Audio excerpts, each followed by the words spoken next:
merci de votre présence et bonjour à ceux qui sont en visio avec nous. Je suis Pierre-Antoine Bozo, l'évêque de Limoges, avec Alexandre Denis, évêque de Troyes. Nous sommes heureux de passer ce temps avec vous au début de cette assemblée plénière. Elle commence, vous voyez, sous des beaux auspices qui sont ceux d'un ciel bleu et du soleil sur la grotte. Aussi une belle fête, la solennité de Saint-Joseph, au milieu de ce carême plus austère. Et puis, donc, comme c'est le début de l'assemblée plénière, il y a aussi la joie de nous retrouver, les évêques. C'est toujours un moment de fraternité réelle. On accueille des nouveaux évêques qui arrivent. Et donc, c'est vraiment un beau moment. C'est un moment très, très joyeux pour nous. Et d'autant plus peut-être que si on veut trouver un genre de ligne rouge, de fil directeur à cette assemblée plénière, peut-être que c'est la suite de l'assemblée de novembre dernier qui s'est beaucoup intéressée à la question de la mission. Comment aujourd'hui nous annonçons l'évangile, ce qui est notre priorité et finalement ce pourquoi nous sommes devenus prêtres, évêques à la suite de Jésus. Donc c'est comment est-ce que nous annonçons l'évangile, la question de la mission. Et finalement, tout ce que nous travaillons aujourd'hui, qui est un peu dans notre assemblée plénière, qui sont des affaires soit d'actualité, dont on va reparler, soit des affaires plus institutionnelles, nous les voyons vraiment au service de cette mission. Comment adapter nos moyens au service de la mission. Donc ça, c'est on peut dire le fil rouge. Avec, pour moi aussi, et qui fait partie des choses, j'allais dire, joyeuses, c'est que nous avons des dossiers qui avancent réellement.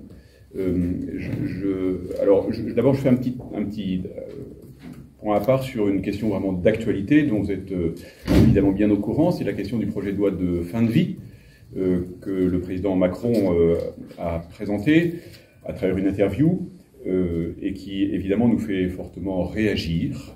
Donc tous les évêques, beaucoup ont été très réactifs par rapport à ce projet de loi parce que il nous semble que finalement il ne met pas en avant, comme c'était prévu, un grand plan de développement des soins palliatifs, mais il fait sauter un verrou extrêmement important pour nous, qui est la question du respect de la vie.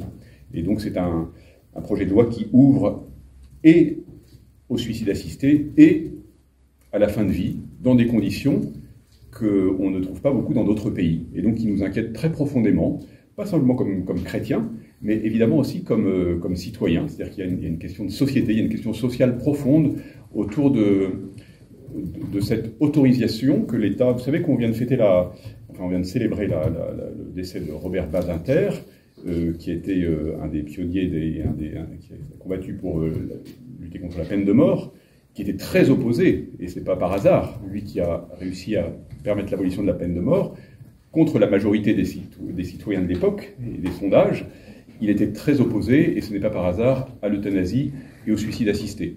Et donc il y a pour nous là une question vraiment de civilisation. Donc nous avons publié un communiqué. En tout début, nous avons voulu marquer le coup, en tout début d'assemblée plénière, un communiqué qui dit que l'ensemble des évêques de France sont extrêmement inquiets de ce que ce projet de loi, s'il aboutissait, parce que c'est un projet, entraînerait comme conséquence, en particulier pour les personnes les plus fragiles, les plus vulnérables. Et donc il y a vraiment une question non seulement sociétale, mais sociale, profondément. Notre attention aux plus pauvres, qui ne pourront pas ne pas entendre cette loi comme un signal qui met en cause, d'une certaine manière, ce qu'il représente pour la société, c'est-à-dire un poids. Donc voilà, il y a pour nous une alerte importante et un signal à donner, un message à envoyer très fortement, évidemment à tous ceux qui veulent bien nous écouter, mais aussi évidemment aux parlementaires qui auront à se prononcer. Et puis, peut-être que aussi, donc il y aura des questions peut-être sur ce sujet, mais ce qui concerne notre assemblée plénière, un sujet qui avance vraiment de manière pour nous importante après le traumatisme qu'a représenté le rapport de la SIAZ, qui nous a obligés vraiment à prendre très très très au sérieux le plus grand nombre de mesures possibles. Là aussi, on peut dire que c'est au service de la mission. Pour que l'Église soit vraiment missionnaire, il faut qu'elle ne fasse pas peur, il faut qu'elle soit une maison sûre.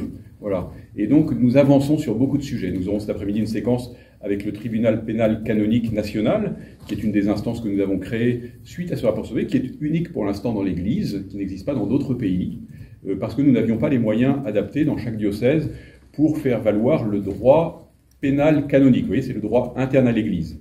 Et donc, nous avons conçu, avec l'accord de Rome, un tribunal pénal canonique qui viendra nous présenter sa première année de fonctionnement. Et puis, nous allons continuer d'avancer sur la question de notre rapport aux personnes victimes de pédocriminalité, en recevant celui qui est chargé de présider le fonds CELAM, qui est chargé de recueillir les fonds que nous versons pour la réparation des personnes victimes retenues telles.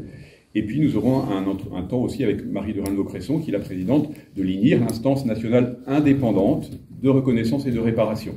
Donc nous continuons d'avancer sur ces sujets avec vraiment détermination, mais nous arrivons pas évidemment au bout du sujet. Il reste une vigilance de chaque instant, il reste à continuer enfin en tout cas ne pas baisser la garde, mais nous avons fait une grosse partie du travail pour que nous ayons les moyens de faire en sorte que l'Église soit cette maison sûre que nous voulons et que le pape appelle de ses voeux avec cette belle formule de la maison sûre. Que doit être l'Église, que devrait être l'Église en permanence.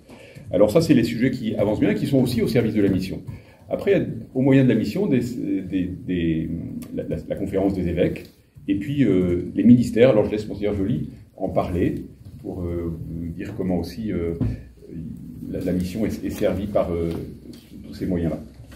Le synode qui a commencé en octobre 2021, c'est à ce moment-là que le synode a été ouvert, donc qui concerne l'Église universelle, qui se vit dans les églises particulières, qui se vit au niveau des conférences épiscopales, donc au niveau d'un pays, et qui se vit aussi au niveau soit de régions donc, ou de continents, avant d'avoir commencé son étape de discernement assez importante de la première session du synode qui a lieu donc à Rome. Et donc on est en train de préparer la prochaine session.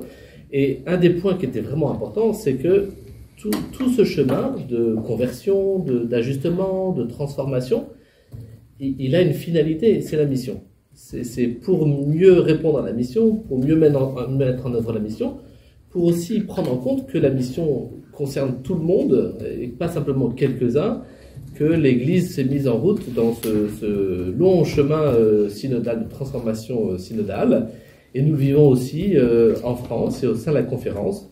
Donc nous avions, pour bien mettre en œuvre notre mission et la responsabilité des évêques, commencé un chemin de transformation de notre structure, de notre organisation, avec la place de chacun, avec le rôle de tous les collaborateurs qui contribuent à la mission, le rôle des évêques et la manière dont on se répartit les tâches.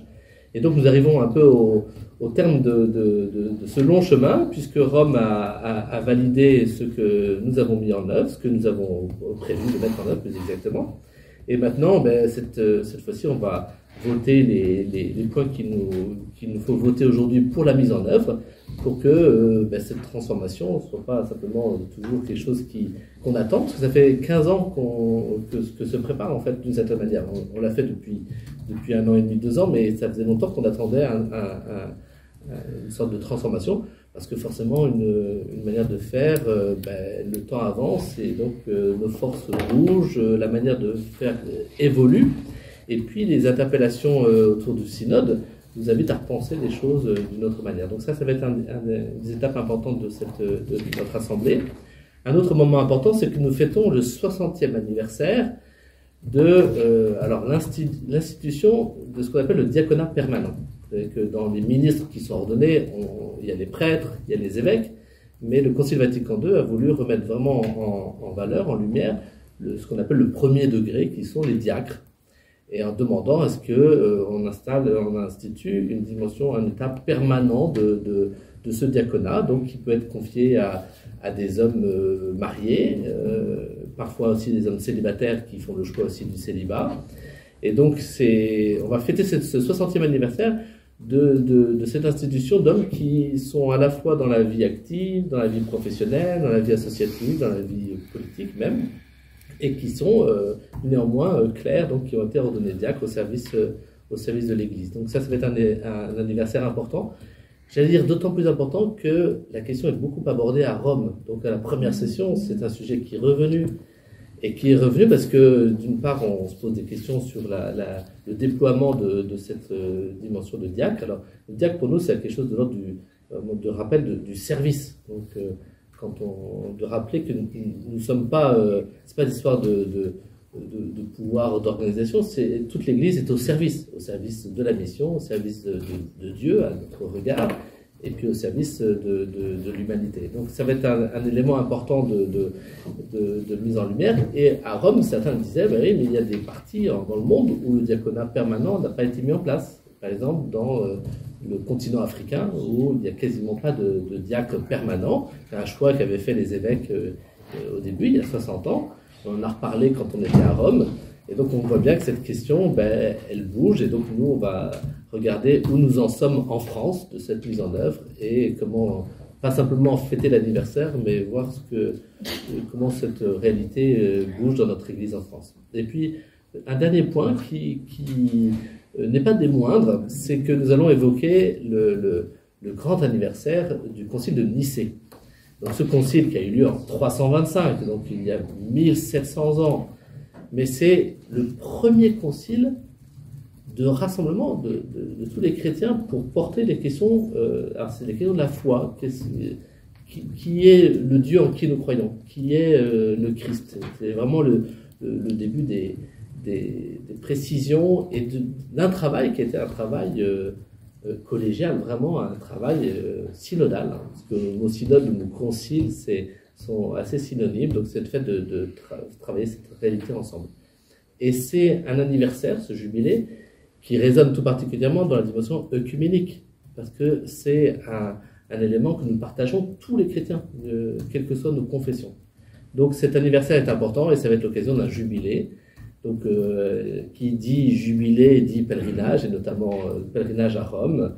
Et donc, nous allons évoquer, notamment avec l'intervention de Monseigneur Étienne Vetteux, qui est évêque auxiliaire de Reims, mais qui est aussi membre de la Commission théologique internationale, évoquer ce que signifie cet anniversaire pour l'Église aujourd'hui. Donc, toutes ces réalités, en fait, c'était intéressant parce qu'il y a à la fois le travail qui se fait au niveau de l'Église universelle, donc à Rome, qui se fait dans tous les diocèses dans le monde entier, et les questions très concrètes que nous mettons en œuvre ici en France.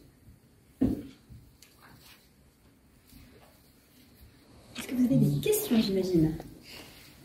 Je vous demanderai juste de parler. Oui, alors Antoine Pasquier, Famille chrétienne, une question sur le point que vous allez aborder, je crois, demain matin, sur les personnes victimes adultes.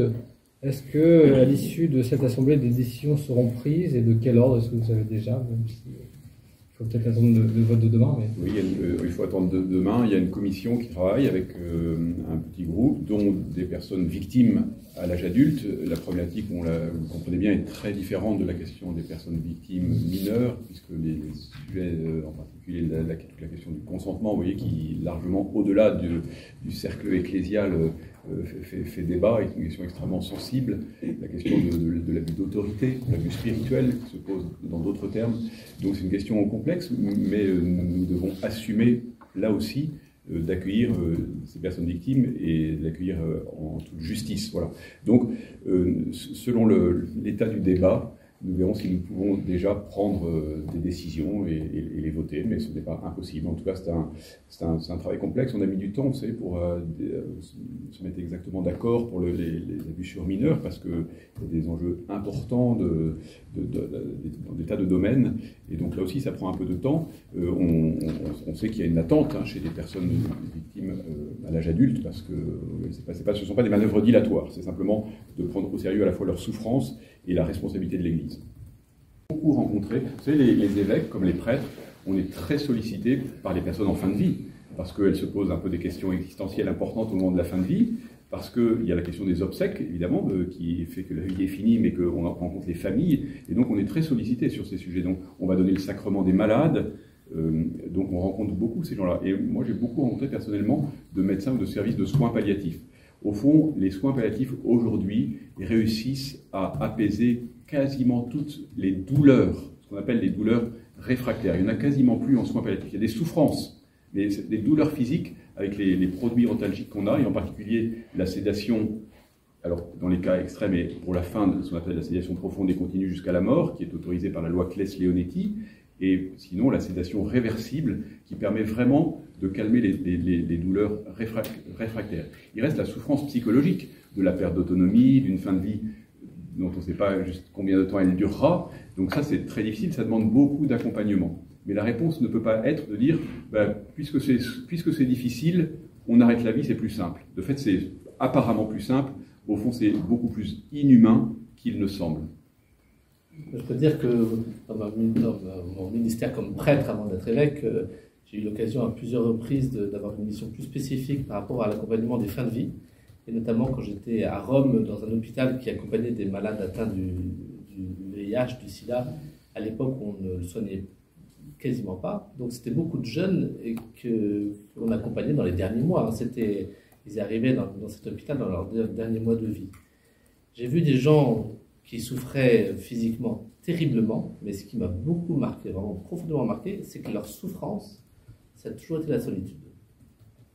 Je pense notamment, la laïcité ne fonctionne pas de la même manière en Italie, donc les médecins me disaient, il faudrait que vous alliez voir tel patient, tel malade qui est dans l'hôpital, qu'il soit chrétien ou pas chrétien. Je me souviens d'avoir été rencontré comme ça un garçon qui s'appelait Mohamed, qui était pas chrétien, il était musulman, migrant arrivé, tout seul, aucune chose dans sa chambre, et il me disait, mais depuis que j'ai le sida, je suis seul, toute la communauté m'a abandonné.